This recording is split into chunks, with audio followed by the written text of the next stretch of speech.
Manṣūr al-Amir bi-Ahkami'l-Lah was the 10th Fatimid Caliph and was recognized as the 20th Isma'ili Imam by the Mustaali sect of Shia Islam. Like his father al-Musta'li, al-Amir was controlled by the regent al-Afdal Shahanshah and had little influence in political matters. However, after the overthrow of al-Afdal in 1121 AD, he managed to gain control of government. His reign was marred by the loss of Tyre to the Crusaders as well as by the continuation of the schism between the Nizari and the Mustaali. This conflict climaxed in the assassination of Al-Amir on Tuesday, October 7, 1130. Birth of son and Amir assassination. According to the Chronicle of Ibn al-Muyassar in Rabi al-Awwal, Qasim al-Tayyib was born to Al-Amir. Tyre was decorated. New suits of clothes were issued to the troops.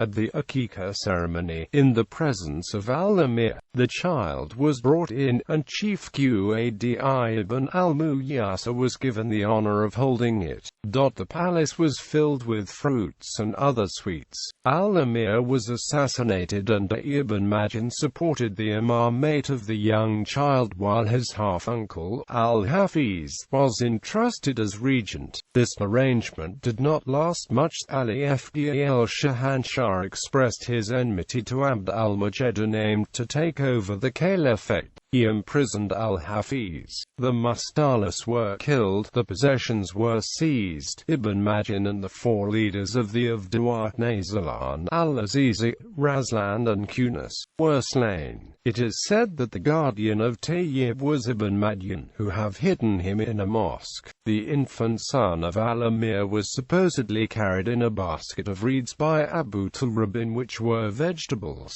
and the baby wrapped in swaddling clothes was on the bottom with the food above him, and he brought him to the cemetery and the wet nurse suckled him in this mosque, and he concealed the matter from al-Hafiz until the baby grew up and began to be called Kufayfa, little basket. The supposed infant son of Al-Amir is named Tayyib, about 2.5 years old, but Al-O'Leary holds however that when Al-Amir's wife was delivered, her child was a daughter. Anyhow, the chief guardian of Tayyib was Ibn Majin, who is said to have hidden the minor Tayyib in a mosque called Masjid ar-Rahma. Makrizi tells that the infant son of Al-Amir was carried in a basket after wrapping it up and covering it over with vegetables. Here in the mosque, a wet nurse cared for him. And all of this was done without Hafiz knowing anything about it. Makrizi also writes that Tayyib was arrested and killed. The followers of Tayyib in Yemen however believed that he was hidden in 524 1130ths and his line exists even today in concealment. The Ayyubid ruler Saladin at length put an end of the Fatimid rule in 567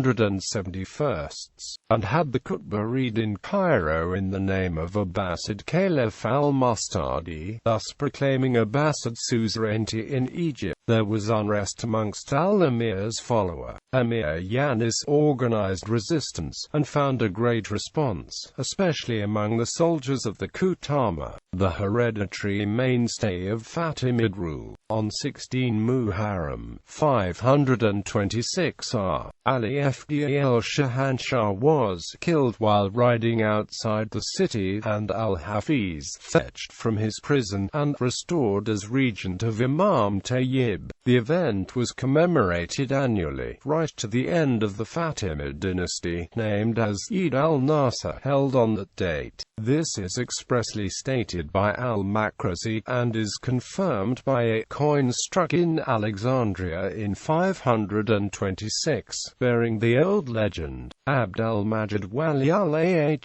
al-Muslimin. In the meantime, Abu Ali had managed to go into hiding with Imam al-Tayyib and followers toward the westward land. Later, al-Hafiz claimed the imamate himself.